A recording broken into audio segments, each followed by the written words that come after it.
Here we got Elon Musk backs Trump over federalization of Washington D.C. after Doge staffer brutally beaten. So the big balls. Unfortunately, he was attacked.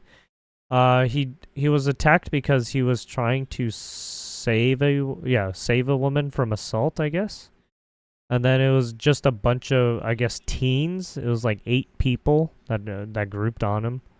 Elon Musk threw his support behind the president after Donald Trump threatened to federalize Washington, D.C. Yeah, so basically, Washington, D.C. is kind of a hotbed for crime as well, because it's a blue state. The threat came after a Department of Government Efficiency Doge employee was reportedly assaulted while trying to save a woman from several attackers. The man who was attacked has been identified as Doge employee. I'm not going to say his name, but that's him, who is known as the nickname Big Balls. A few days ago, Musk said on X in response to Trump's post on Truth Social, a gang of about a dozen young men tried to assault a woman in her car at night in D.C. A Doge team member saw what was happening, ran to defend her, and was severely beaten to the point of concussion. But he saved her. It is time to federalize D.C. A few days ago, gang about a dozen... Oh, yeah, okay. Here's Donald Trump. Crime in Washington, D.C. is totally out of control.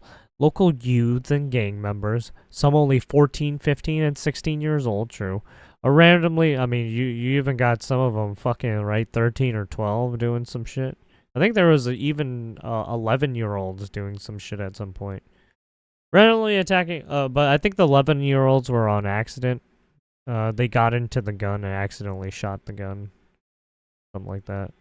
Randomly attacking, mugging, maiming, and shooting innocent citizens. At the same time, knowing that they will be almost immediately released, they are not afraid of law enforcement because they know nothing ever happens to them. But it's going to happen now.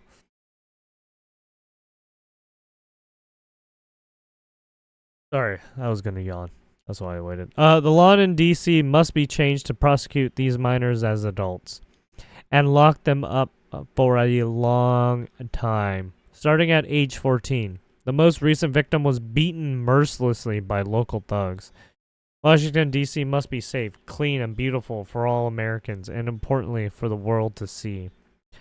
Yeah, basically, yeah. I mean, and there have been some cases where 15, 14-year-olds, 16-year-olds have been tried as adults, right? 17-year-olds tried as adults. It happens from time to time, especially if it's like murdering someone. If DC doesn't get its act together and quickly, we will have no choice but to take federal control of the city and run this city how it should be run and put criminals on notice that they're not going to get away with it anymore. Perhaps it should have been done a long time ago. Then this incredible young man and so many others would not have had to go through the horrors of violent crime. Why did you have to... Okay, anyways. If this continues, I'm going to exert my powers and federalize this city. Make America great. MAGA. Okay. Trump had said on Truth Social, crime in Washington, D.C. is totally out of control. Local youth and gang members, some only for... Oh, okay. We already read that. Oh. They just compiled it down there. Okay, never mind. There you have it. What do I got here? Inside former NFL player LaShawn Johnson, nice and nasty dogfighting ring. Oh no, there's another fucking footballer doing some fucking dogfighting shit. That's fucked up. Ex-NFL player LaShawn Johnson's dogfighting ring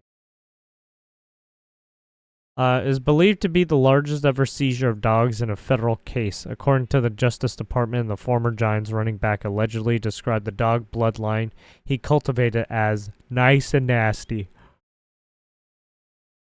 Johnson was found guilty last week of violating the Federal Animal Welfare Act's prohibitions against possessing, selling, transporting, and delivering animals to be used to fighting ventures by a federal judge in Oklahoma. Jury found Johnson guilty on 6 of 23 counts. An electronic device seized from Johnson's allegedly includes images of a dog on a treadmill and photos of dead and maimed dogs. Oklahoma reported on March 29th. Johnson made his alleged nice and nasty comments in a since obtained phone conversation with a government informant, according to the paper. The authorities seized 190 pit bull type dogs. Holy sh! I'm sorry, what? What was he running? Did he have like a pound that he was running? Like, what the fuck? Which federal law enforcement said were used in an animal fighting venture. Jeez. From Johnson's residence and off-site yard in Oklahoma last October. The Oklahoma man also reported that a spreadsheet includes digital financial records through Cash App that allegedly show transactions for fighting dogs. Oh, Jesus, that's bad. That's real fucking bad. Oops. With some interstate and the others international. The trial prosecutors offered evidence that Johnson bred and trafficked dogs for the intention of fighting through his Malkent Kennels operation. Johnson claimed that the Malkent Kennels was a legitimate breeding business, but prosecutors argued that Johnson knew he was raising dogs that would be used in dog fights. The business produced $400,000 in sales over 4-year span leading up to Johnson's arrest, according to the Tulsa World. Johnson pleaded guilty to animal fighting charges in Oklahoma District Court in 2004 and was granted 5-year deferred sentence long before his latest charge. A third-round selection of Green Bay in the 1994 draft, Johnson played the 5 NFL seasons between the Packers, Cardinals, and Giants, who he played for in 1999. Yeah, apparently he got convicted on the same thing. Again. Allegedly. Right. Apparently he was running a dog pound, and in turn he was running a dog pound that also breeding / dog pound was then facilitating them to go into dog fighting. Jesus. That's one operation, yeah. NG. New Jersey state trooper kills ex-girlfriend, her new boyfriend in suicide after months of stalking her. She deserves so much better. Jesus. New Jersey state trooper, once entrusted with protecting the governor, gunned down his ex-girlfriend and her new boyfriend before killing himself. Jesus, following the months of stalking after their breakup. Oh. Franklin Township police rushed to a Pittstown home around 12:20 p.m. Saturday after receiving a report of an unconscious woman. Hunterdon County prosecutors revealed Monday.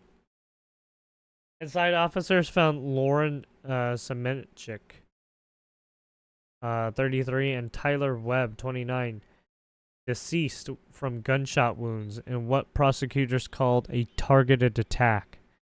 Holy shit, she went after a younger dude? Damn. Greg was killed by her ex-boyfriend at her home in Jersey. Richard Santos, 45, was then found dead from a self-inflicted gunshot wound. Jesus. So, that's who was, Detective quickly identified Semantic's ex-boyfriend, who was a New Jersey State Police Lieutenant. Ricardo Santos. Jesus fuck. 45 as a possible suspect and began searching for him. Soon after the search began, Santos was found dead from a self-inflicted gunshot wound in a 2008 white Mercedes in a Piscataway, about 50 miles away, prosecutors said. Semi-automatic handgun believed to be murder weapon found beside Santos. He fucking killed himself. Investigators later learned that Franklin Township police officers responded to a 911 call in the area of Semenchik's residence that night before, where audible gunshots and screaming were heard by the operator, but were never able to pinpoint where the noises came from. Police also learned that Semenchik, a veterinarian, had installed cameras in her car after reporting that Santos was stalking her. Footage captured her vehicle leaving her veterinary office in Long Valley at 5:25 p.m. Friday. Her rear camera recorded Santos' Mercedes closely following Semenchik from her workplace to her home. Semenchik arrived home just before 6 p.m. 10 minutes later, someone emerged from the woods bordering her driveway. Nearly half an hour later, Webb's vehicle arrives at the home and parks next to Semenchik's vehicle, prosecutor said. Semenchik's family, CBS News, her father was the one who discovered his daughter's and Webb's bodies on Saturday, and it appeared that she was running away when she was killed. She was shot in the back, said Semenchik's sister, Deanna. She gave so much of her life to other people, and she deserves so much better. The family recounted the chilling series of events that began after Semenchik ended her relationship with Santos in September 2024. Semenchik and Santos had only been dating for 3 months when she ended the relationship, and soon after began being stalked and harassed by the trooper. Holy fuck.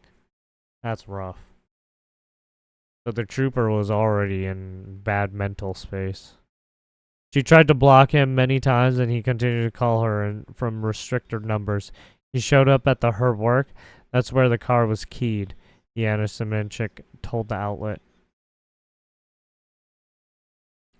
He put recording devices in her home, water in her gas tank. He harassed her left and right. The victim's mother, Jianin Semenchik, said her daughter tried to make law enforcement aware of her crazy acts, but nothing was ever done to protect her. Well, that's because he was part of the fucking force. A lot of agencies failed her. She tried to get restraining orders. Nobody called her back, Janice Semenchik said. Santos previously worked as a supervisor on Gov. Phil Murphy's protection detail, CBS News reported. We are shocked and devastated by the horrific tragedy, a spokesperson for his office said. Due to the law enforcement investigation currently underway, we will refrain from further comment at this time. Semenchik earned her undergraduate and veterinary degrees from the University of Wisconsin and was a beloved veterinarian at Long Valley Animal Hospital, whose passion for helping animals was unmatched. Not only was Lauren a phenomenal veterinarian, she was one of the kindest souls she could ever encounter, and a friend to us all, according to a GoFundMe page launched by her co-workers to help with funeral expenses and to honor her memory through charitable donations. She was gentle, never judgmental, and gave hugs and handholding to families that needed support the most during their most difficult moment. Webb was a moment of the Pinwald Pioneer Volunteer Fire Company, who served our department with dedication and honor, the fire company wrote on Facebook. He held the position of chief engineer, past lieutenant, and was past trustee during his time with the company. His contributions to our company and community will never be forgotten. Hunterdon County Prosecutor Renee Robinson confirmed the case was being investigated as an act of domestic violence and a targeted double homicide. Yep. There you have it. He did. Oh, he was a volunteer firefighter? Pinewood Pioneer Fire Company. Actually, I don't even know what the I don't think he's a firefighter. But he was. It seemed like he was a government employee, right?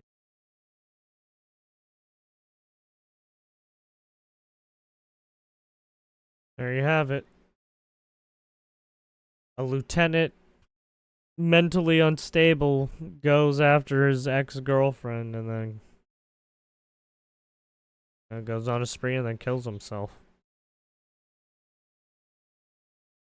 Bill and Hillary Clinton, former AGs and FBI directors subpoenaed for Jeffrey Epstein testimony. Yeah, we saw the list from who was it? Comey? Or not Comey. Someone, I forgot his name. House Republicans subpoenaed nearly a dozen former federal officials and politicians, including Bill and Hillary Clinton, as well as records from the Department of Justice on Tuesday amid an expanding probe into the deceased pedophile Jeffrey Epstein. The officials, including former FBI directors James Comey and Robert Mueller, as well as 6 ex-U.S. Attorney Generals, were compelled to testify before the House Oversight Committee.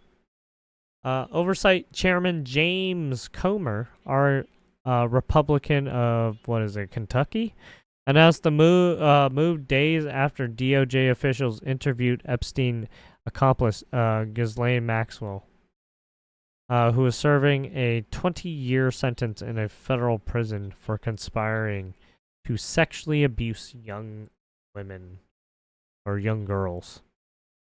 The facts and circumstances surrounding both Mr. Epstein and Miss Maxwell's cases have received immense public interest and scrutiny. Comer wrote in all of the letters, while the department undertakes efforts to uncover the publicly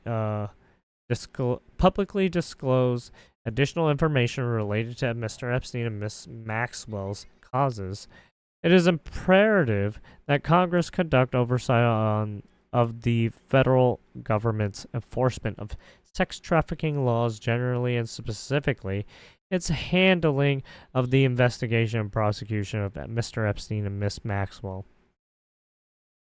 Only 3 sitting U.S. presidents and 4 former commanders-in-chief have ever testified before a congressional committee, making Bill Clinton a potential 5th. Former federal prosecutor and defense attorney Niyama Ramani told the Post he would be very surprised if the 42nd president were to appear before the committee as scheduled October 14th, knowing that Clinton, as well as the attorneys general, could claim executive privilege and spurn the subpoena.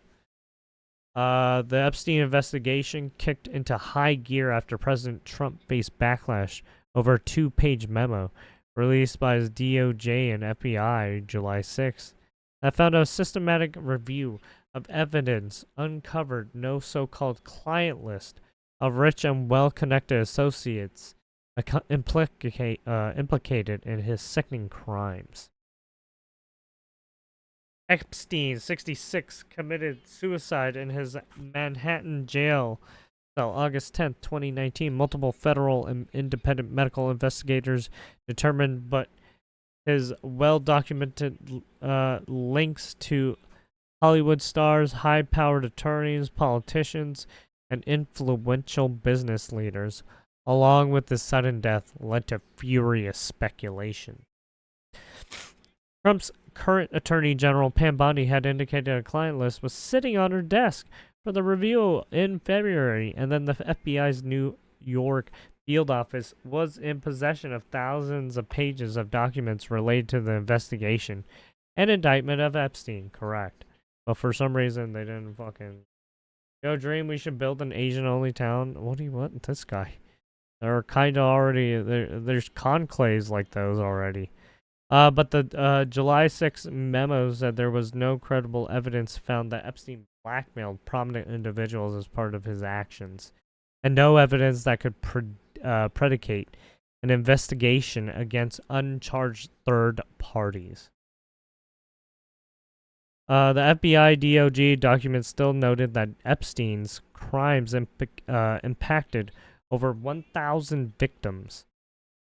On July 17th, Trump posted on Truth Social, based on the ridiculous amount of publicity given to Jeffrey Epstein, I've asked Attorney General Pam Bondi to produce any and all pertinent grand jury testimony subject to court approval. Hey, you guys brought it up first. Don't be doing that shit. This scam, perpetuated by the Democrats, should end right now, he added. More than 6 in 10 voters have disapproved of the administration's handling of the so-called Epstein files, while just 17% approved according to the July Quinnipiac University poll. Why are you taking a university poll? What the fuck?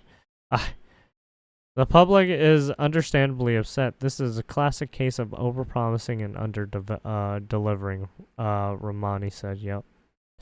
Republicans in Congress, including Senate Majority Leader John Thune, South Dakota, and House Speaker Mike Johnson, Louisiana, have also called for more transparency. Trump, a former friend of Epstein who broke off contact in mid-2000s before the finance years, legal troubles began, has told reporters of the public's right to previously undisclosed Epstein information.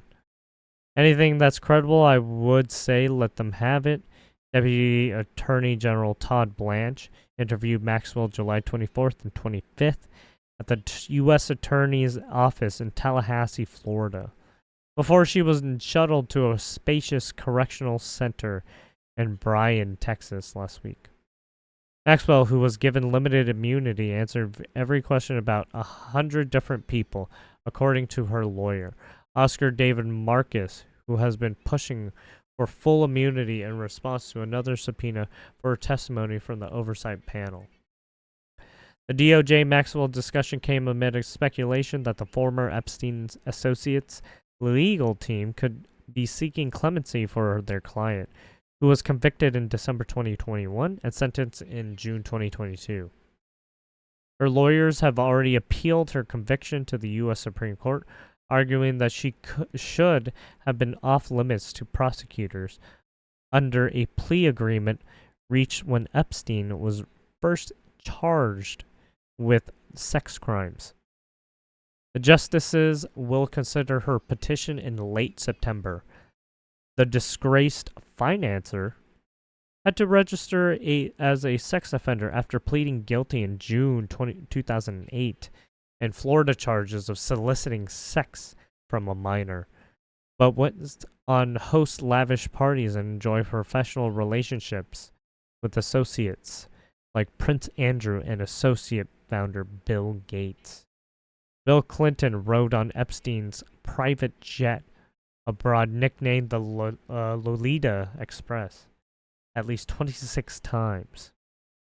Following Epstein's arrest on federal sex trafficking charges in July 2019, a rep of Bill Clinton issued a statement that declared the former president had not spoken to Epstein in well over a decade, knows nothing about the terrible crimes.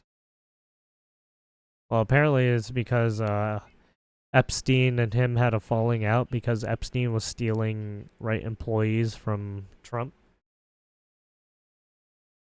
Alexander Acosta, Trump's labor secretary and his first admin, had the former South Florida U.S. attorney resign days after Epstein's 2019 arrest and amid outcry over his role in 2008 plea deal, under which Epstein served just 13 months in prison. Much of that time on work release. If you really want to dig deep, it would be Acosta, said Ramani, who told the Post that he had handled 1,000 cases, many dealing with sex crimes that led to the incarceration of a defendant, and had never heard of a deal as forgiving as the one Epstein received. The veteran prosecutor also expressed shock that Maxwell hasn't agreed to cooperate more with the feds. given her Supreme Court appeal stands little to no chance of success. It's the end of the road for her, Ramani said. She should start talking, whether it's for a reduction in sentence or an outright pardon. She has information that no one else does. She's the next best witness. Correct. If no other witnesses are coming forward to say anything, then she's the only one we got, right? I still don't understand why she hasn't sung like a canary, he said. Hillary Clinton has been asked to appear October 9th. Reps for the former first couple did not respond to a request for comment. Mueller's deposition is scheduled for September 2nd. Comey's scheduled for October 7th. Also summoned were former President Joe Biden's AG Merrick Garland and Trump's AGs Bill Barr and Jeff Sessions. Former President Barack Obama's AGs Loretta Lynch and Eric Holder, as well as a former President George W. Bush's AG Alberto Gonzalez. Barr, who did not immediately respond to a request for comment, is set to be disposed August 18th. Gonzalez on August 28th. Lynch on September 9th. Holder on September 30th. Garland October 8th, or 2nd, sorry. Reps for the DOJ declined to comment. Gonzalez, Lynch, Garland, and Mueller did not immediately respond. Comey, Sessions, and Holder could not immediately be reached for comment. The Justice Department has been giving until August 19th to turn over the full, complete, unredacted Epstein files. There it is. So they're now compelling people to come. And well, we will get the unredacted list apparently, or unredacted files, August 19th. So we will see. There you have it. I will put everything in the description below of all the links of the articles we read and yada yada yada. Yeah. Thank you for watching. Much appreciated. Give a like, subscribe. Yeah, you know all the jazz. Comment. You know how all the things work. Yeah. Or the algorithm. Peace.